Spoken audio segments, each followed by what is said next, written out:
Yo creo que se me oye, ¿verdad? Sí. Vale. Como estar en clase, igual. Bueno, pues buenas tardes a todos y bienvenidos y gracias por acompañarnos. Sin duda, lo más extraño del acto que vamos a vivir hoy es esto. Es la primera intervención, porque muchos de ustedes, si han leído el tarjetón, seguro que se están preguntando qué hace un latinista presentando un libro de microchips, ¿no? Yo vengo ahora mismo de dar clase, de explicar la simplificación de geminadas en latín vulgar, y ahora de repente estoy acompañando a Ignacio. Les confieso que yo tampoco sé muy bien qué hago aquí. Lo único que sé es que conozco a Ignacio desde hace tiempo y he presentado todos los libros que ha publicado. Entonces creo que en realidad lo que piensa Ignacio es que yo soy una suerte de talismán o de amuleto porque le he ido siempre muy bien con todos sus libros. Y yo basta que él me llame para que yo venga. Lo conocí hace aproximadamente 10 años. Yo era entonces director de publicaciones de la Universidad Complutense y cuando compuse los distintos consejos editoriales y decidí poner en marcha una colección de divulgación científica, me dieron su nombre, hablé con él, lo incorporé a la editorial y comenzamos esa colección precisamente con su primer libro, del que ahora también les hablaré. Cuando salí de la editorial de la Complutense, la política universitaria es como es, no vamos a entrar en detalles, él salió también como autor del catálogo y le presenté a Guillermo Escolar, que es mi editor y que se ha convertido también en editor de Ignacio. Déjenme que, aunque todos le conocen o casi todos, pero que diga 4 cosillas de él. Me gusta decir que Ignacio es un ejemplo relevante de lo que significa ser universitario. Digamos que las 3 patas del universitario tienen que ser la docencia, la investigación y la transferencia del conocimiento, y sin duda Ignacio cumple perfectamente con las 3. No vamos a hablar de sus publicaciones, casi 2 centenares de publicaciones científicas. Ha fundado el grupo de láminas delgadas y microelectrónica de la Universidad Complutense, y ya desde que consiguió su plaza de titular tuvo muy claro que lo que quería era que hubiera una relación directa entre los laboratorios de docencia y los laboratorios de investigación, es decir, que estuvieran imbricadas ambas labores. Los que trabajamos en la universidad sabemos que muchas veces de nuestras clases salen artículos y sin duda nuestros trabajos de investigación revierten también en lo que hacemos en nuestras clases. Pero claro, si en eso es bueno, lo de la transferencia de conocimiento es ya otro nivel.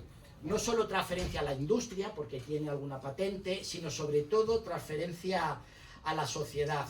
Él, citando a Sagan, siempre dice que vivimos en una sociedad totalmente dependiente de la ciencia y la tecnología, en la que prácticamente nadie sabe nada acerca de la ciencia o la tecnología. En este interés suyo por divulgar y por difundir el conocimiento científico es muy activo en redes sociales, no sé cómo tiene tiempo, pero en X, YouTube, Facebook, pero por encima de todo su blog, Un poco de ciencia, por favor, donde hablamos de cientos de miles de seguidores. Es casi como un futbolista de primera división. Sí, pero no gana lo mismo. Eso nos pasa a todos. Digamos que su gran preocupación es traducir el lenguaje especializado de los laboratorios a términos inteligibles para un público totalmente general. Pero sin duda de lo que se siente más orgulloso es de sus libros, si no me equivoco. El primero, Microelectrónica, la historia de la mayor revolución silenciosa del siglo XX, vio la luz ya en 2018, ya han pasado muchos años, como les digo, en ediciones Complutense, y ya los 3 siguientes han visto la luz con Guillermo Escolar. El primero fue Energía solar, de la utopía a la esperanza, en el año 2020. Este es un libro que se publicó en plena pandemia y que presentamos en la FNAC. En ese libro nos presentaba toda la problemática asociada a la transición energética, la eliminación de los combustibles fósiles, cómo mitigar los efectos del calentamiento global, etc. ¿Qué es lo que caracteriza este libro y ya ha marcado los libros siguientes? Pues el lenguaje. Fundamentalmente un lenguaje didáctico, un lenguaje asequible para cualquiera, incluidos los latinistas. Entonces allí nos presentaba todas las bases científicas de la energía solar. Le siguió el radar en la historia del siglo XX, una de las armas decisivas de la Segunda Guerra Mundial. Este en el año 2023, parece que fue ayer, y este lo presentamos en el Ateneo de Madrid. Era muy curioso que a pesar de que se hayan publicado decenas de libros sobre la Segunda Guerra Mundial, nadie se había preocupado de la importancia del radar y de cómo influyó. Y ese hueco lo vino a llenar el libro de Ignacio, que nos lleva desde el siglo XIX con la invención del radar hasta la Segunda Guerra Mundial y los años inmediatamente posteriores. Y ahora, en esta bonita librería Antonio Machado, viene con ¿qué hacen por nosotros los semiconductores? El petróleo del siglo XXI. En un claro guiño a los Monty Python, que nos recuerda la célebre escena, ¿verdad?, de la vida de Brian, en la que se preguntan ¿qué han hecho por nosotros los romanos? Bueno, pues tanto en aquella pregunta como en esta pregunta, la respuesta es absolutamente todo. Absolutamente todo. Bien, ¿por qué todo? Móvil, inteligencia artificial, bombillas, radares, satélites, los semiconductores están por todas partes, aunque les confieso que yo tampoco lo sabía, no lo tenía muy claro. Tiene el mismo tono que los libros anteriores, en lo poco que he podido leer, y es una especie de oda a estos materiales maravillosos, ¿no? Unos materiales que de una manera prácticamente imperceptible nos han cambiado la vida a todos sin hacer demasiado ruido. Como ahora nos van a hablar con más detalle Elena Benítez López, ingeniera que trabaja en la Secretaría de Estado de Telecomunicaciones e Infraestructuras Digitales, y Daniel Granado Ruiz, que dirige el clúster de semiconductores de la Comunidad de Madrid, yo no voy a decir nada más del libro, pero sí quiero insistir en que gracias a su lenguaje y a su capacidad didáctica, lo que le viene de su vena profesoral, sin ninguna duda, cualquier lego en la materia puede seguir agarrado de la mano de Ignacio el hilo de este libro y entender perfectamente todo. Querido Ignacio, gracias por tu contumacia, en esa insistencia en que yo presente tus libros, y gracias por permitir que los legos como yo nos enteremos de todas estas cosas. Muchas gracias, Ignacio. Muchas gracias. Bien, pues en primer lugar va a intervenir Elena Benítez. Hola, buenas tardes. En fin, solo añadir a que soy Teleco, soy funcionaria y trabajo en la Secretaría de Estado de Teleco, que también he participado en el PERTECHIC, y que quizás por esas tres cosas Ignacio pues ha tenido la amabilidad de invitarme, cosa que de verdad agradezco muchísimo. Por otro lado, Ignacio me ha obligado, comillas, a leer un libro que realmente me ha impresionado. Es una obra que cuenta muchas cosas, que invita a saber más, a profundizar. Tal y como lo cuenta, y así lo he sentido yo, hace que te puedas poner en la piel de aquellos que han hecho, hacen o hacéis descubrimientos importantísimos, casi siempre aplicando el sentido común, los conocimientos previos. Y bueno, la sensación que a mí me da es que, bueno, que sí que se puede, que es factible hacer todas esas investigaciones. Y que no es magia que ayer con la IA redactara, por ejemplo, estas palabras. Ignacio me comentaba con orgullo cómo había estructurado su libro. Cuando me lo explicó pensé, bueno, ya ves, habrá buscado un tema para cada capítulo o viceversa, un índice, temas sobre el silicio, sobre elementos, en fin. Pero al comenzar a leerlo, y sobre todo al terminarlo, comprendí por qué estaba tan satisfecho con su estructura. Es exactamente la que debía tener. El libro nos introduce en la materia de forma progresiva, primero generalidades, luego detalles, vuelve a generalidades, siempre con referencias entre capítulos, anteriores y futuros, un todo. La estructura de verdad me parece fantástica, y además nos la cuentas al principio, con instrucciones sobre cómo leerlo, por qué y por quién. Y mencionar, como no, el apéndice final, porque es un apartado que resuelve esas dudas que se van generando conforme lo lees. Porque aunque en algún caso no entiendes algo, sigues porque no puedes dejar de leerlo, te resulta interesante, quieres saber más, descubrir qué ocurre después, cómo se tomaron ciertas decisiones, por qué caminos se avanzó y dónde nos encontramos ahora. Y bueno, ya cuando llegas al apéndice de repente todo encaja, no solo remite a lo ya contado, sino que explica los conceptos como los que te explicaban las cosas en clase, ¿no? La estructura y la aproximación al tema, ya digo, me parecen avanzadas y muy entretenidas. Consigues que todo resulte muy fácil. Por otro lado, la bibliografía, que yo jamás había leído una bibliografía, resulta que este autor hace continuas referencias y explica por qué selecciona ciertas fuentes. Y en este caso, de verdad, resulta imprescindible. Incluso le pregunté que si era habitual ahora enfocarla así. Me dijo que no, que era una decisión personal. Muy bien. Y bueno, cuando hablamos al principio sobre su libro, Ignacio también estaba muy orgulloso de las figuras que habían incluido, y aquí felicito también al editor, que no sé dónde está, pero pues, por haberle hecho caso e incorporarlas, porque cuando me contaba lo de las figuras decía, bueno, las típicas figuras. Pero no ha sido así. En este caso me he detenido en todas y cada una de ellas, me he quitado las gafas para verlas de cerca y he leído el pie de página, porque todas están situadas en su sitio justo en el párrafo donde necesitas ver esa imagen. Por último, la contraportada, que creo que he encontrado al autor, resume perfectamente el espíritu del libro. Es tan riguroso como accesible, una oda científicamente razonada a los materiales que han transformado la historia sin hacer ruido. Coincido, no hay nada comparable, ni en estructura ni en la forma de contarlo. Y bueno, no es solo un libro sobre semiconductores, es un manifiesto a favor de la divulgación científica bien hecha. Una lectura imprescindible sobre la ciencia que sostiene nuestro mundo. Ignacio remite a Carl Sagan, pero no me voy a repetir, que ya lo hemos dicho. A los jóvenes, que veo que sois muchos y es una gozada veros. Aunque a veces la materia pueda ser cansina, y eso por experiencia. Recuerdo aquellas tardes intentando entender el maldito dopaje, los electrones saltando de banda, pero en este libro se ve la otra cara de eso que estudias que parece árido. Por ejemplo, es solo un ejemplo, no te hago más spoiler, para generar la luz ultravioleta extrema, pequeñas gotas de estaño se salen por una boquilla a razón de 50.000 por segundo. Al caer se disparan 2 veces con un láser. El primer disparo es débil, para aplanarlas.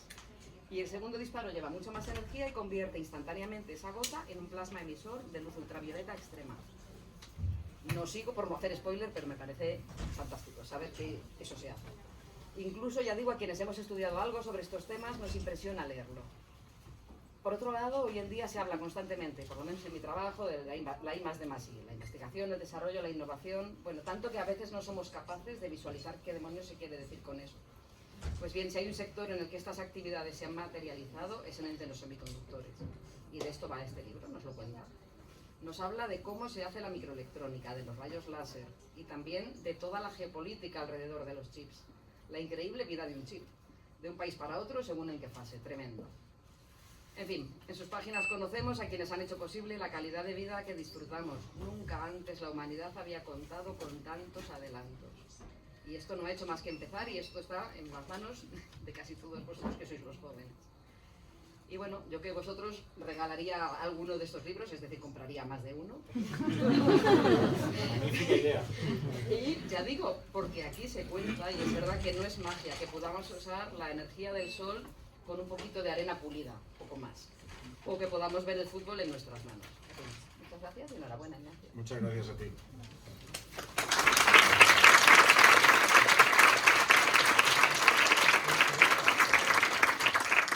Bien, y ahora tiene la palabra Daniel Granados. ¿Qué hacen por nosotros los semiconductores? Lo más importante es que Nacho y yo tengamos curro.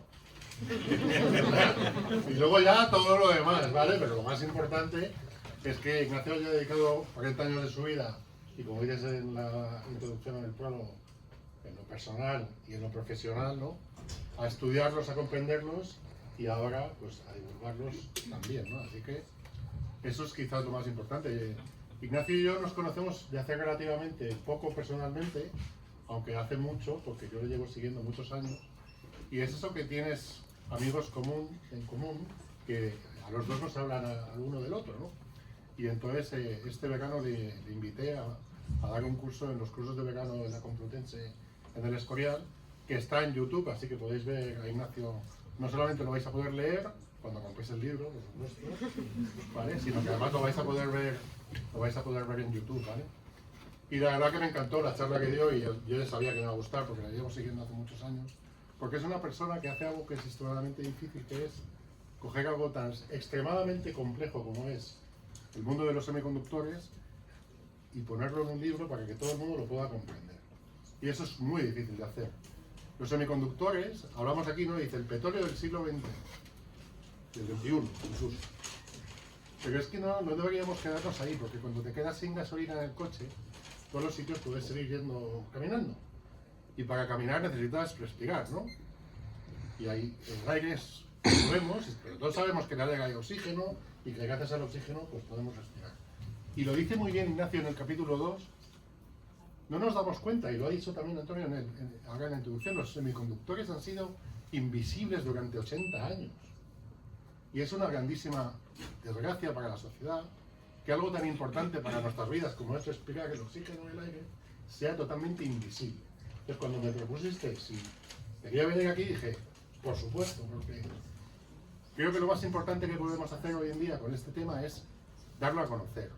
¿Por qué se invierten cantidades millonarias en todos los países del mundo, no solamente en Europa y en España, en China, en Japón, en Taiwán, en Corea, en Estados Unidos, en Rusia?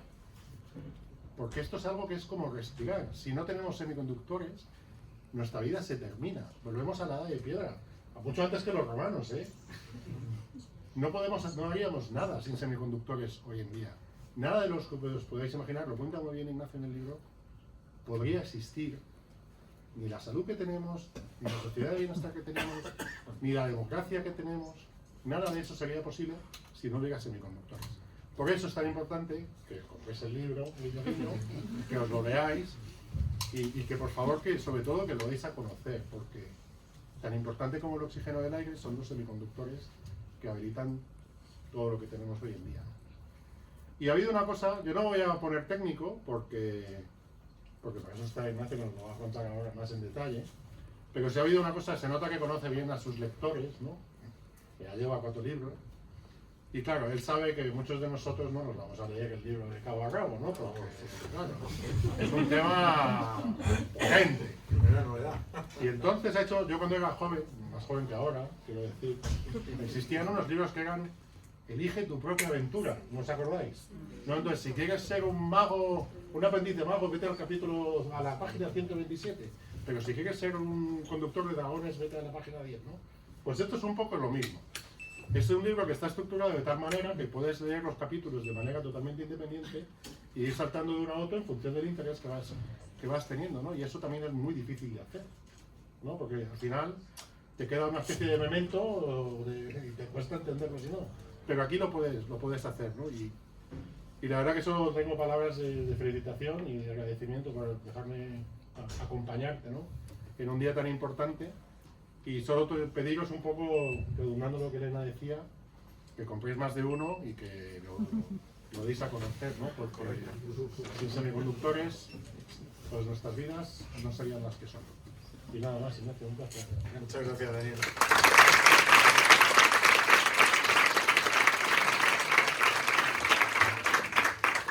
Ahora vamos a ver el show que nos he preparado Ignacio. Quítalo de ahí para que se vea.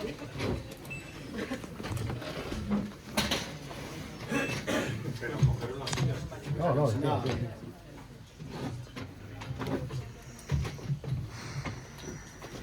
Bueno, como aquí, lo primero de todo, el principal, muchísimas gracias a todos los que estáis aquí, tanto los que sois estudiantes hoy día míos, los que lo habéis sido, los que a lo mejor algunos los que lo serán, mis amigos, mis compañeros, mi familia, en fin, un verdadero placer veros a todos por aquí. Estoy encantadísimo y no tengo palabras suficientes para decir lo encantadísimo que estoy.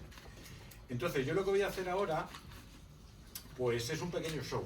O sea, yo os voy a presentar algunos de los contenidos principales del libro. El libro, como ha dicho Elena en algún momento, tiene 181 imágenes. Claro, yo no os voy a mostrar aquí las 181 imágenes porque os vais a aburrir.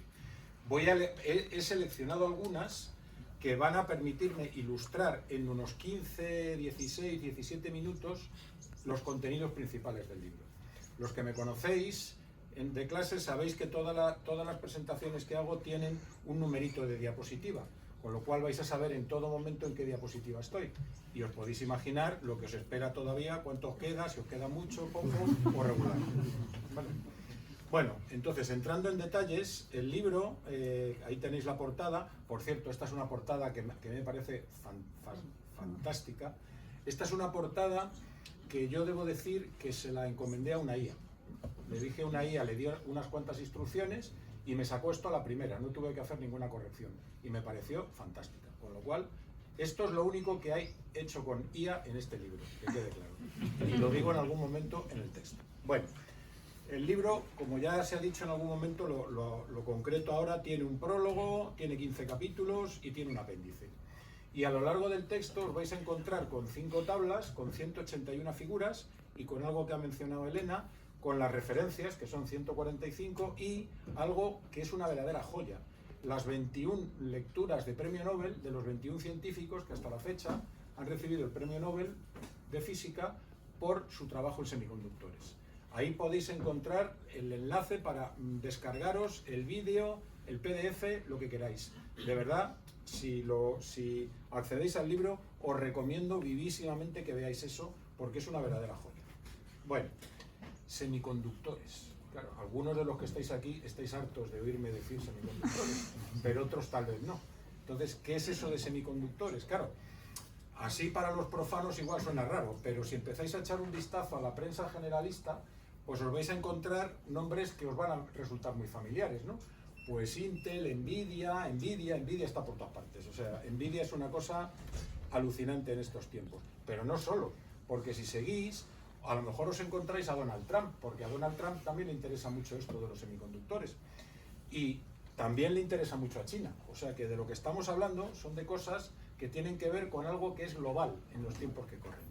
Incluso en España también los semiconductores dan lugar a noticias, algunas no muy buenas. Broadcom dijo que iba a venir, ya no viene, otras mejores. IMEC es un laboratorio de Bélgica que va a instalarse en Málaga, es decir, hay muchas noticias relacionadas con los semiconductores y de eso va este libro. Claro que a veces algún profano, en particular uno que está por aquí, un amigo mío, Antolín, este verano me dijo que los semiconductores eran... Un semiconductor es un conductor suplente de la línea de autobuses. Claro, yo no le quise sacar del engaño porque digo, pobre hombre, pues ya habrá lugar a ilustrarle qué es un semiconductor, ¿no? Esto, insisto, es de este verano. De este verano, para que quede claro que no haya duda quién lo ha dicho. Bueno, ¿qué os vais a encontrar en este libro? Pues lo mejor que podemos hacer para entender qué os vais a encontrar en este libro es acudir a la cinematografía.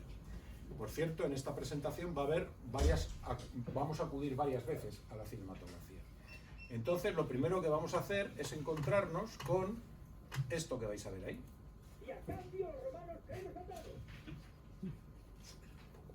El acueducto. ¿Qué? El acueducto. Sí, lo han dado. ¿Y el alcantarillado? Sí, el alcantarillado. ¿Te acuerdas cómo liaste esa ciudad?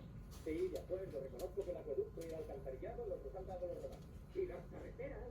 Evidentemente las carreteras.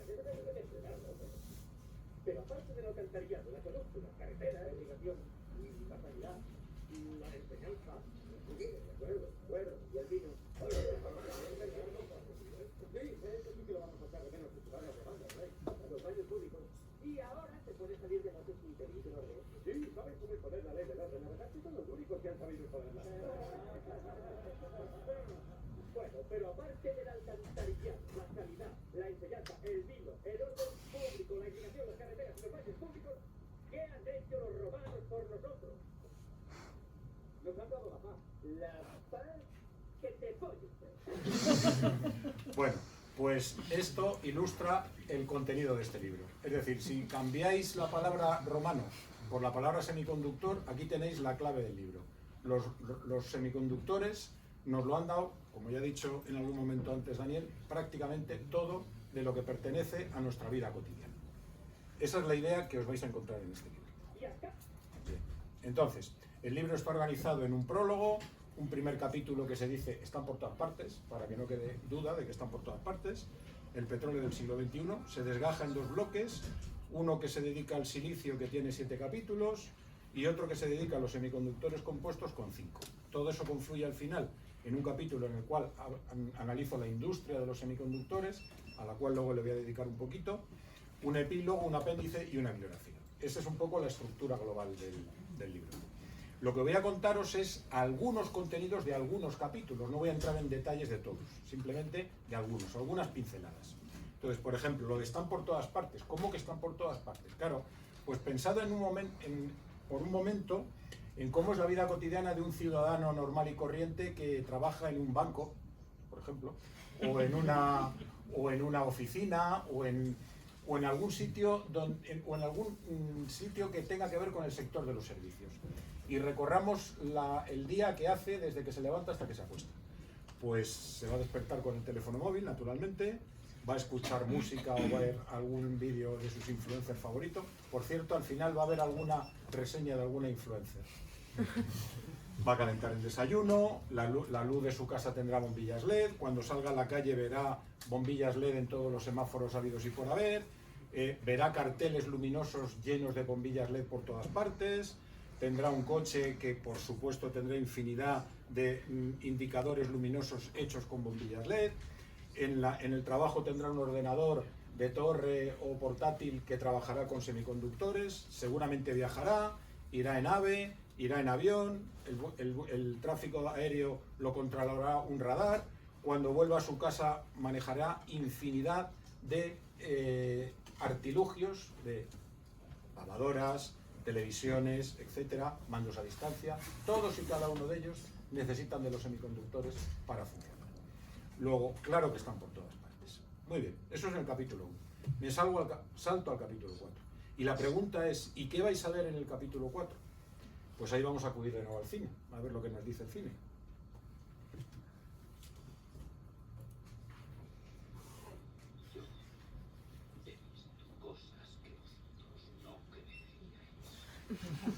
Vais a ver cosas que vosotros no creeríais, efectivamente. Cuando estuve haciendo esta parte, le dije a una IA que a ver si me podía poner la voz de Rutger Hauer, pero diciendo otras cosas. No debo tener buenas habilidades con la IA porque no lo conseguí, pero por eso me he quedado aquí. Pero esa es un poco la idea. Lo que vais a ver son cosas verdaderamente sorprendentes. Por ejemplo, que los transistores, esos diminutos dispositivos que hay en los chips modernos, son tan pequeños como un virus. De eso es de lo que os vais a enterar.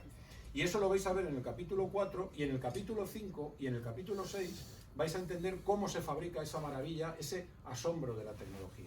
De hecho, en particular, en el capítulo 6 vais a ver los detalles de la máquina más compleja fabricada por el ser humano hasta la fecha, que es la máquina de fotolitografía de ultravioleta extremo.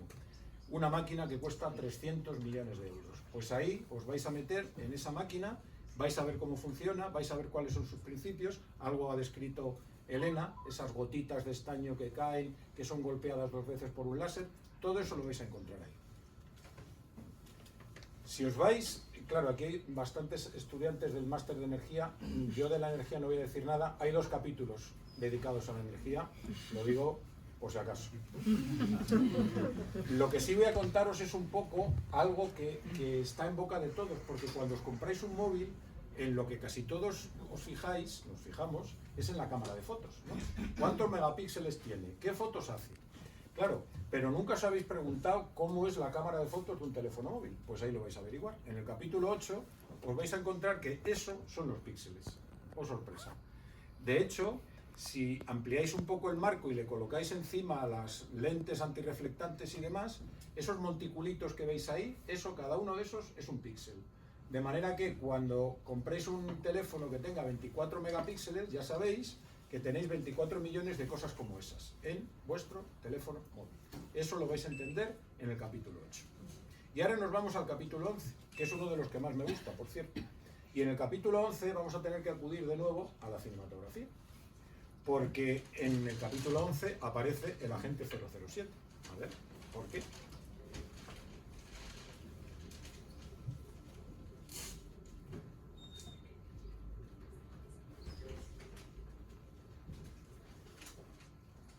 Eso que veis ahí es un láser, y eso es tal y como funciona el láser. Es decir, esta es una película que debió tener un asesor científico extraordinario, porque ilustra exactamente cómo es un láser. Para entender por qué tenéis que entender cómo es un láser, porque el núcleo central de este capítulo es el láser de semiconductores, que de eso trata el libro. ¿Y por qué importa el láser de semiconductores? Pues porque el mundo en el que vivimos está absolutamente conectado por fibras ópticas. Y esas fibras ópticas funcionan porque en algún punto de la fibra, en el comienzo, hay un láser de semiconductor que está enviando pulsos de luz que codifican los mensajes que tecleáis en el ordenador, que cuando habláis por teléfono, etcétera, etcétera. Fijaros un detalle, un número, hay muchos números en el libro, un número alucinante. Los cables de fibra óptica cubren el 99% del kilometraje de Internet. Bueno, pues eso funciona porque hay un láser de semiconductor en cada uno de los terminales de esos cables. Y eso se lo debemos a un semiconductor. Honor y gloria al indio galio arsénico fósforo. Nadie sabe lo que es eso. Es un semiconductor compuesto por 4 elementos, gracias al cual podemos construir los láseres que se utilizan en los sistemas de comunicaciones por fibra óptica. En el siguiente capítulo, en el 12, pues nos metemos en la guerra y nos metemos también en el universo, porque ahí hablamos de los detectores de radiación.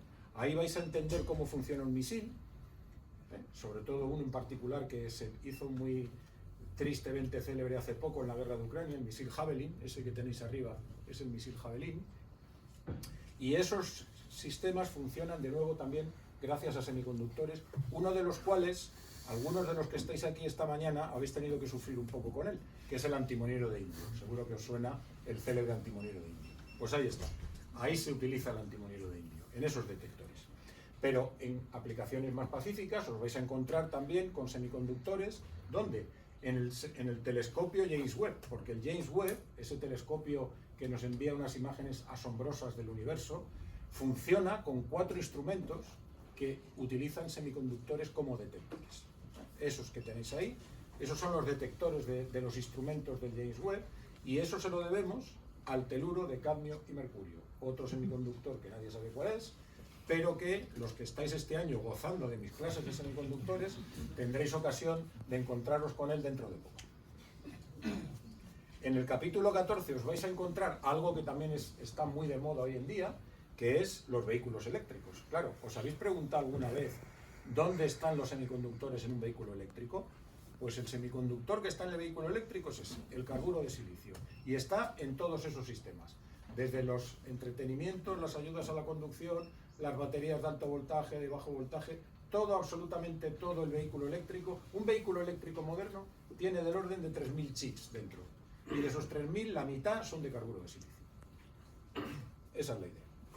Y el libro acaba en el último capítulo, claro, no iba a acabar en el primero, que es en el que se describe el ecosistema de la industria de los chips. Fijaros que voy por la diapositiva 17, que eran 5. Claro, vais a ver cómo es el ecosistema de la industria de los chips, uno de los ecosistemas de las industrias más complejo y diversificado que existe en la actualidad. Fijaros, en la industria de los chips existen toda una serie de determinados tipos de parcela de industria. Cuando esto empezó, cuando la industria de los chips empezó hace 50 años, los fabricantes lo hacían todo. Diseñaban, fabricaban, testaban, probaban, cortaban, encapsulaban y enviaban. Eso eran los fabricantes integrados. Todavía queda alguno, sí. Ahí tenéis nombres muy famosos. Texas Instruments, Samsung, Intel, etc.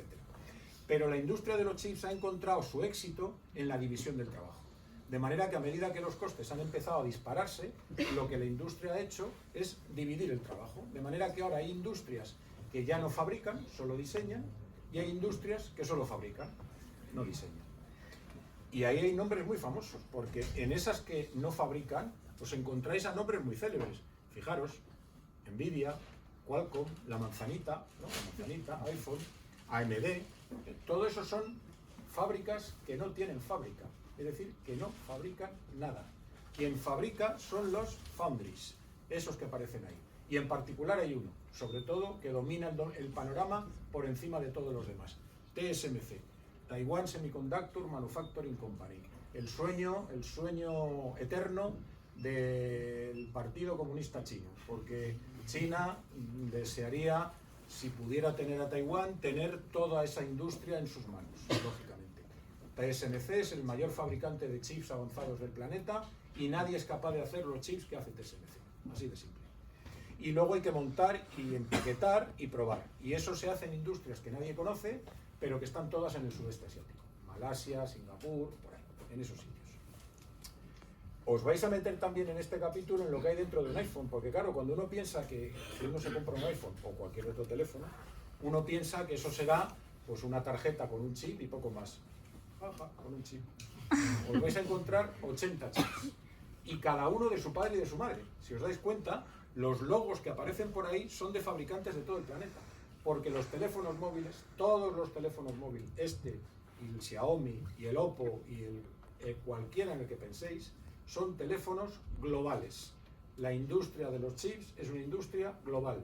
Nadie es capaz de hacer todo en un solo país. Nadie. Y cuando alguien lo ha intentado, que lo intentó en su día Japón, fracasó. Fracasó rotundamente y la industria de los chips prácticamente desapareció de su país cuando intentó hacerlo todo. Porque, insisto, que el éxito de la industria está en la división y en la colaboración, en la cooperación. Bueno, vais a encontraros también un poco cómo es el futuro, ¿no? El futuro son unas ideas alucinantes, porque la idea es, como ya no podemos meter más transistores uno al lado de otro, pues los vamos a poner unos encima de otros. Claro, esto en el papel es muy fácil hacerlo, pero dibujarlo, pero luego hay que hacerlo, ¿no? Bueno, pues en ello están, en ello están. Y en otras ideas que también aparecen por el libro, que se llama el concepto chiplet. Voy terminando. El epílogo del libro tiene un ejercicio de imaginación que dice: ¿qué habría sucedido con la velocidad y con el coste de los aviones de combate actuales si hubieran seguido una evolución idéntica a la de los transistores en los chips? ¿Qué hubiera pasado? Y fijaros, hay una comparativa. Dice, en 1960, el F-104, ese era un caza muy célebre de aquellos años. Ese caza volaba a 2.100 kilómetros por hora y costaba 16 millones de dólares actualizados al día de hoy. Y la pregunta a la que respondo ahí es: ¿y a qué velocidad volaría un Eurofighter, un caza moderno? ¿Y cuánto costaría si hubiera seguido la evolución de los transistores en los chips? Bueno, pues para eso os compráis el libro y lo averiguáis. No lo voy a decir. Eso lo tenéis en el libro. Y por último, por penúltimo, ¿por qué deberíais leer este libro? ¿Por qué deberíais leerlo? Por varias razones. En primer lugar, porque no hay nada equivalente en español. En segundo lugar, porque explica la ciencia real detrás de la tecnología que usamos a diario. En tercero, porque es ameno. Pues los que me gozáis en clase sabéis que soy ameno. Es irónico, es preciso, es apasionante. Y porque en tiempos de bulos y desinformación hay que estar informado, en definitiva. O sea que este es un libro dedicado a curiosos, estudiantes, docentes, a cualquiera que le interese el mundo en el que vive. Así es que la última diapositiva también tiene alguna pequeña sorpresa. En la última diapositiva os voy a contar qué he escrito en la última frase del libro, en la última frase del epílogo. Y he dicho que los Monty Python tenían razón. Los romanos modernos, los semiconductores, nos lo dan prácticamente todo. Claro que hace poco, y con esto ya acabo, escuché a una influencer, a la que no había oído hablar en mi vida, por cierto, decir esto. Dice, hay que empezar a superar que hay gente que no le gusta leer. Y encima no sois mejores porque os guste leer. No le hagáis caso. Seréis mejores si leéis. Y sobre todo si leéis este libro. Nada más, muchas gracias.